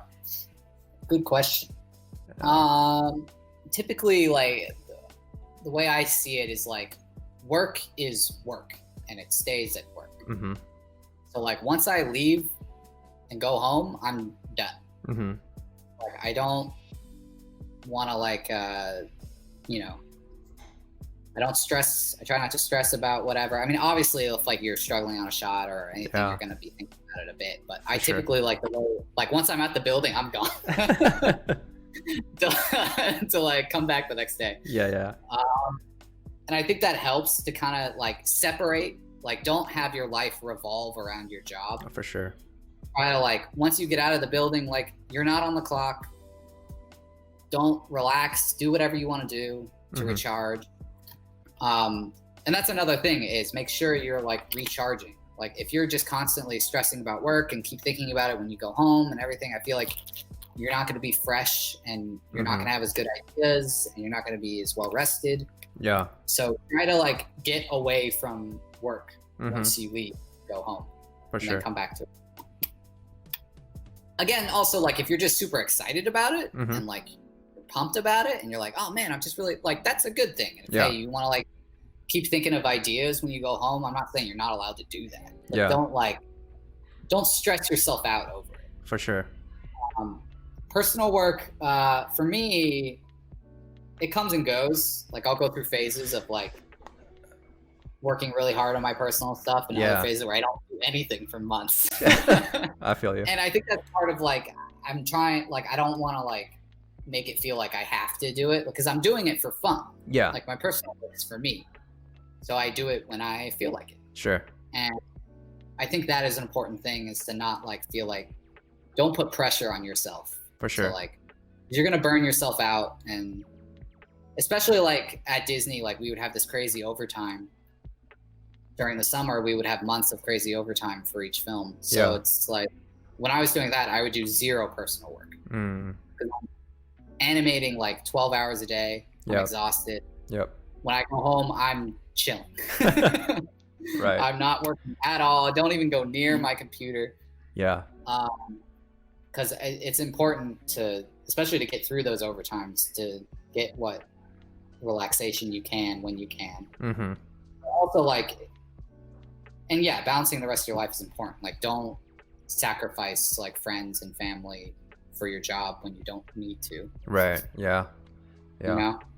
Yeah. But yeah, balance is important, and I highly recommend everyone to work on having balance. Right. Yeah. Yeah. I think this is also an issue even within the industry, is like, you know, ghosting hours, right? Of like trying to do too many hours. Yeah. And they even like at Disney, they would tell us like, don't ghost hours, because it's not just about burning yourself out. It's also you're setting up a bad thing for the entire team. Because if you spent like 2 days on this shot, but you really spent like, in terms of amount of time worked on it, like 4 days, because you stayed super late and you were working like really late on it, they think you did it in 2 days. They don't think you did it in 4. And they're going to keep giving you shots with shorter timelines. You're setting yourself up for failure. And then they also think for the rest of the department, like, oh no, this shot should take this amount of time because that person did it that fast. Right. So you're kind of screwing everyone over. Don't ghost hours. Yeah. Work your hours that you're supposed to work and go home. If you need more time, you just talk to the production person and see if you can get some overtime. But that overtime you should record. Right. You don't do time that you don't tell anyone about. Yeah. I think a lot of students like tend to, especially when they get their first job, you know, they want to like impress people and they don't want to fail people. So they have this habit of like trying to put as many hours as they can and thinking that's okay. You're painting an inaccurate picture of what you can do and how fast you can do it. Right. And you're setting yourself up for failure. So don't leave when you're supposed to leave. If you're having trouble, just talk to them. Yep. Yeah, that's a good tip. Speaking of personal tests, I remember Nolia asked about your Felix test that that she wants you to kind of go more in detail about. Yeah, so I did that a while ago. I did that when I was in that time in between, when I was let go, when Ralph was pushed, and then I came back. I made that, and then I kind of didn't do anything with it for a while. And then recently, if anyone follows my Instagram, I kind of went back to it and kind of simplified the design a bit and remodeled. Let me pull it up here real quick. I plan on doing something with it. I'm going to rig it soon. Yeah. And then, I'll be doing something with it. But, and the name isn't Felix anymore. I don't think. Okay. But, be on the lookout. I'm going to try to do something with it. But like I said, it comes and goes with me in personal work. But sure. I'm getting like excited about it now. So obviously like I want to work on it more. Yeah. And it's easier to work on things now because I'm just home all the time. Yeah. Like everyone. So I'm getting a lot more done. Yeah. So that's awesome. It's good. Yeah. Nolia said that she wants to animate it because she's so cute. I know. People say they want to animate it, but I don't think I'm going to release it to the public. Sorry. Gotcha. Maybe. We'll see. Cool. Kid I was inspired by Dragon Ball style for it. Gotcha. There's definitely a big inspiration. Yeah. Let's see. Let's see. There's a lot of questions within the chat too. One person said that Chickentron says, I normally struggle with knowing how often should I key. Let's say I have a 12 frames hold. If I just have 2 keys, it will not look good at all. Also, when further into my animation, I end up losing track of what is affecting what. Any suggestions? Is that question in the chat? Yeah, in the Twitch chat. Hold on, I'm just gonna read it so I can. Okay, yeah. Says 12 frames hold. I just have 2 keys. 12 frames hold. Yeah, I wouldn't have for a 12 frame hold just like 2 poses with nothing in between. You want to like add in some stuff. Like whether the hips and the chest, they're all going to be doing something, and it's not going to be all together just shifting slowly between 2 poses. Right. It is going to be all within that one pose, but they're going to be doing different things. Right. And that's hard because I definitely struggled with that too. Even if it's just like breathing or something, try to offsetting things a bit. Like say like they're just standing there and maybe the hips are going up a little bit. Maybe the head just moves a little, like very subtly, stuff like that. But it's all within that one pose. Gotcha. You're not completely changing the pose. It is a hold, but like you're doing things in between those 12 frames, within those 12 frames that are keeping it alive. Right. It's not just like a slow in between. Yeah. Right. Okay. I mean, typically, every situation is different because sometimes a character needs to be super still in one pose, and then in that case, maybe that would work better. I don't know. Yeah. Let's see. It says, do you have any tips for reaching out to other animators further along in the industry, like in LinkedIn? With quarantine, we can't go to animation expos to make connections. Do you think it's appropriate to ask advice on your reel through LinkedIn, or is it asking too much? I don't know. I guess it's depends on the person you're reaching out to. Sure. Yeah. I think typically most people are completely open to like giving feedback or. Sure. It doesn't hurt to ask. You're not going to offend someone by asking. Right. They may say like I can't or whatever, but they're not going to be like, can you believe this person? They asked me for tips. Yeah. Like yeah. So it won't hurt. Sure. It just depends on the person, honestly. Yeah. How they feel. Yeah, for sure. But yeah, I would recommend it. Yeah. Yeah. I would just say approach it. Asking too much. Yeah. Just like depending on what you're asking. Yeah. Yeah. Definitely be professional about it in terms of like, be professional. Don't be polite. Yeah. You don't know this person and you want their help, so be considerate. Right. Yeah. Worst case scenario, you're gonna be left on red and they're not gonna reply to you. So yeah, you should be okay. Which is fine, and that doesn't mean that they don't like you or anything. Yeah. Let's see. So it says, what do you do when you feel burnt out, or what inspires you to keep animating? Like, what do you think you'd be doing if you weren't an animator? And what is your yeast, as in least favorite type of bread to bake? So that's a bread pun. And what's your favorite? Is this in the Slack? Yeah, this is in the Slack. This is by Alicia. She asked about, feeling burnt out, what inspires you to keep animating, and what do you think you'd be doing? Burnt out. Sorry, what was it? How do I combat being burnt out? Or what do you do when you feel burnt out? Like what? And then what inspires you to like keep animating? Yeah. I mean, part of what the stuff I said before. Being burnt out for me is like I've been animating too much. For sure. So for me, the solution for that is to stop. Yeah. Like take a break. I mean, obviously, like at work, like if you're on overtime, you can't. Yeah. But like, I mean, that's the thing is like, that's why like when I'm on overtime, I don't work at all when I go home. Yeah. I'm already kind of burnt out. So for sure. I think it's just kind of like get away when you can and just like because when you step back from it, you're Yeah. gonna feel so much more refreshed and everything when you come back to it. Sure. So I think for me, it's just like, yeah, being able to get away from it. If it's like, if it's stressing you out and like it's not working, you feel like you're burnt out and you've just been working a ton on it, just like take a step back for a second. For sure. And then to inspire me to keep animating. Sometimes you just gotta do it 'cause it's your job. Yeah. But yeah, it's hard. I mean, when it's your job, it's your job. So you got to do it. They're paying you. Yep. And you just kind of like have to muscle through it, even if you're exhausted. And Yeah. I mean, you can talk to them and be like, hey, can I take a few days off? I'm like super exhausted. Sure. And at least at Disney, they were really open to that. So, Yeah. But if it's like your own stuff and everything, I would definitely just recommend taking a step back and getting away from it for a little bit. Yeah. And like something else completely different, refresh your brain. Yeah. And you'll be so much more excited when you go back to it. For sure. That if you're constantly in it, Mm-hmm.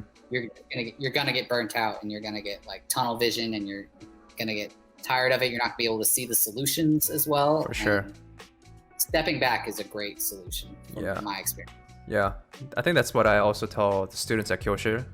It's like when they, because they would like students would like usually message me and be like, "Hey, sorry, like I don't have anything like this week or next week," and then I think I encourage them to like just take a break and take a step back, and we're not forcing you to like do anything, and just enjoy animating versus trying to force something out, especially as a student.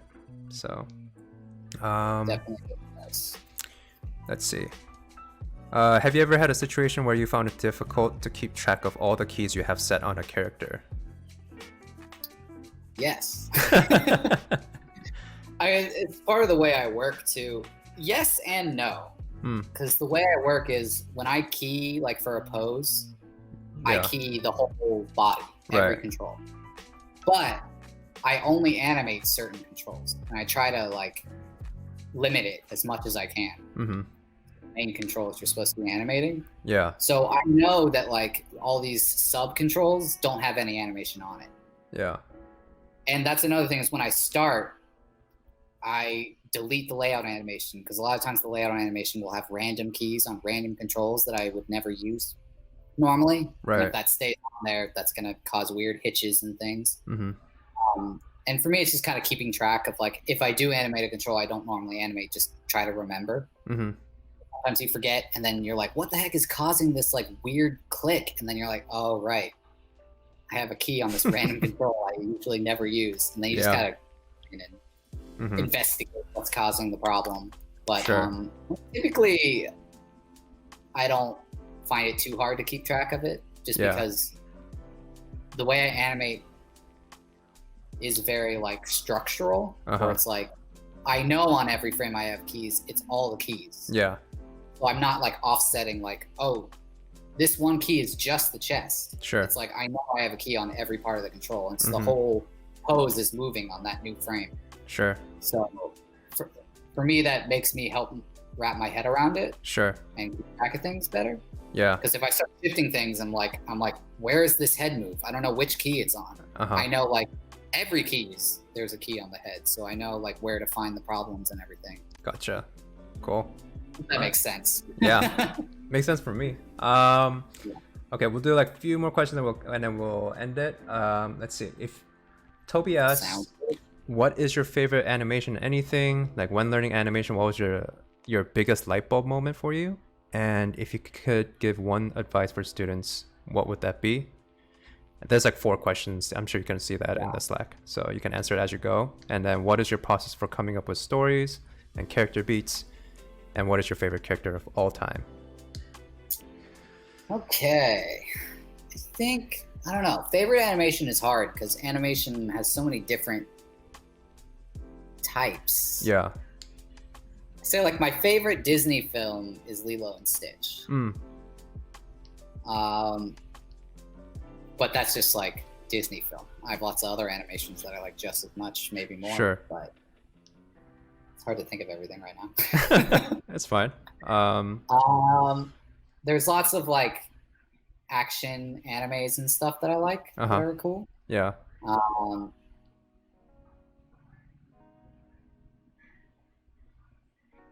There's also lots of 3D animated films I like. Lots of Pixar's earlier films are great. Right. Some of Disney's too. Yeah. What was my biggest light bulb moment? I think for me, the one I remember the most is when I was in school. I was doing this animation. We got this animation. We would get these assignments, and this one was called Push Pull. Mm-hmm. We had to animate a character pushing and pulling something. Yeah. I was doing this with this little kid on a hill pulling a wagon. Mm-hmm. And it was like one day, like my teacher was like, we were looking at it, and he was going through, and like spacing finally clicked for me. Oh, interesting. What it was. Yeah. Yeah. Because the difference between timing and spacing can be confusing. Oh, for sure. And I think it was like, I just like suddenly realized like what spacing was. And I was like, oh shit. Yeah, yeah. And then like after that point, my animation got like instantly better. Sure. Another breakthrough would be workflow, figuring out that stepped workflow works really well for me. And I think those are my two biggest breakthrough moments. It's awesome. Yeah. So if you could give one advice for students, what would that be? Yeah, don't be afraid to try new things. Mm-hmm. I would say. Gotcha. Yeah. The same stuff we talked about earlier. Just like, don't be afraid of like doing things because it's what the studio is looking for, or like it's gonna push it too far or whatever. Like, if you want to try it, just try it. Yeah. Don't be afraid to push things. Yeah. With that said, like, what would, like, as a student, you know, like how they would have to come up with a shot. So what would your process be to come up with stories and character beats? Like if you are working on a personal shot. That's hard because that's like very broad. Yeah. What would be your suggestion? I don't know. Just like watch fun things that you like. Get inspired by other shows, movies. Yeah. Yeah, it's difficult because I mean, that was the hardest thing in school. Coming up with characters and stories. Yeah. Like if you were to do it now, would you find like dialogues or audio first and then go into it? Or? Yeah, like if you're doing like a dialogue test, I would definitely just find like a dialogue that you think that you like a lot, that you want to animate, and it's fun. Right. Inspires you. And then from that, just like imagine whoever you think the character is, what would they be doing in this situation naturally? And yeah, I don't know. That's a hard question. Gotcha. All right. Like, yeah, try to look for inspiration around you from your own life experience. Yeah. Go out into the world. I mean, we can't right now. But yeah. Oh, people watching. Yeah, watch fun shows or movies you like. Cool. Yeah. Awesome. I don't know. Just get inspiration from the world around you. Yeah, that's good. I mean, that's where the best ideas come from, honestly. Agreed. Yeah, I always tell students to like watch shows and like try to like remember like moments that they found inspirational and try to use it in their own work. Yeah. Or even just people in real life, your friends, family. Yeah. Everyone is unique and does unique things that you could bring to a character. For sure. Cool. So I think to like wrap up, since this was a Q&A for Reece being a mentor for the upcoming term for you guys to enroll in August. So I think Alex kind of like brought this up of like how to differentiate from different mentors. Like why would someone choose, let's say, Reece over someone else? Like how would. So I guess my question to you now would be like, I don't know, like how would you kind of like run your class, or like what would you want to do with the class? Like what kind of learning experience that you want to introduce that you wish that you had when you were younger as a student that you want to try in the class? Maybe, I don't know, some things, just things that basically like, I don't know, that sells you as a mentor of like how you want to go about it, like who you are, and Man, that's such a hard question, Sean. Put me on the spot. Yeah. Guys, just join my class. It'll be fun, I swear. I'll send you bread. I don't know, the way I would want to run a class. Keep it pretty relaxed. I want people to be comfortable, to be able to like I was saying, be able to try whatever you want. I'll come up with like prompts and things Sure. for like assignments, but then like I'm pretty open to whatever. And then as long as it's entertaining and you like it and you're passionate about it, that's, I don't know. I want a pretty like, I don't want it to be too like strict. Yeah, for sure. No, because that's a thing in school that I feel like gets in the way For sure. of creativity, and I want people to just be having fun mostly in Right. what they're making. I feel like that's when you learn the most and you make your best work, is when you're enjoying yourself and you're having fun and you're liking what you're making. Yep. So that's the kind of environment I want the most Right. with you guys. So I want people to be comfortable and be able to have fun and laugh and be able to come up with fun stuff that they want to make. Yeah. Awesome. Have a good time, honestly, mostly, and learn. Yeah. That's Not, awesome. don't come and just slack off. Like you come and you're excited and you want to make fun stuff. But I'm not going to be like super like strict about things. I just want everyone to be learning and enjoying it. Yep. Yeah. I mean, that's why I brought you on here. I think like that's the whole idea of KYOSIL, right? It's just making sure you enjoy the idea of animation, and I think the most important thing is that you're enjoying yourself. Right. Yeah. I don't want you to be like stressing yourself out and having a terrible time. Yeah. Yeah. I think I get a lot of students who come from different schools saying like they feel burnt out and, you know, they're kind of hesitant. And I don't want to bring that kind of energy to class. Right. I don't want what I'm doing causing you guys to be super stressed and worried and like, Yeah, for sure. Yeah. So like that's why like some people like are hesitant to take another class with like let's say KYOSIL for the first time because they think it's like run in a way where it's like, you know, assignment like where it's like things are due and like they're gonna feel burnt out again. But I always assure them like it's not like that. That you can just you don't have to do anything if you really don't want to, and just watch and learn. If that's what helps you, go ahead. So what you're most comfortable with, and Oh yeah, you forgot to answer what's like your least favorite type of bread, because everyone's like talking about bread right now. Least favorite type of bread, and what's your favorite? I do not like rye bread. Not a fan. Making the rye bread or like tasting, like taste wise? The taste. I've never made it because I don't like it. My favorite bread is probably sourdough. Is that tough to make? I think I heard someone say it's tough. It's a long process. I just made it for the first time recently. Yeah, I remember you showed us a picture about it. You have to make the starter, which takes like 2 weeks. And then the bread itself, 3 days. But wow. Yeah. Yeah, actually I think Christian Mariano, he was my last student like from like previous terms, and he recently started trying to make bread, and I think he tried making sourdough. Nice. And then he was just saying how like tough it was to make bread. Nice. Yeah. Well, I think my computer's gonna die in a second. Okay. Well, then it's a good time to end it. So yeah. But yeah, come to my class, guys. Yeah. I can give like demos and stuff too. You can just watch me animate. Yeah. Just learn from the best. That is something that helps. I think I found when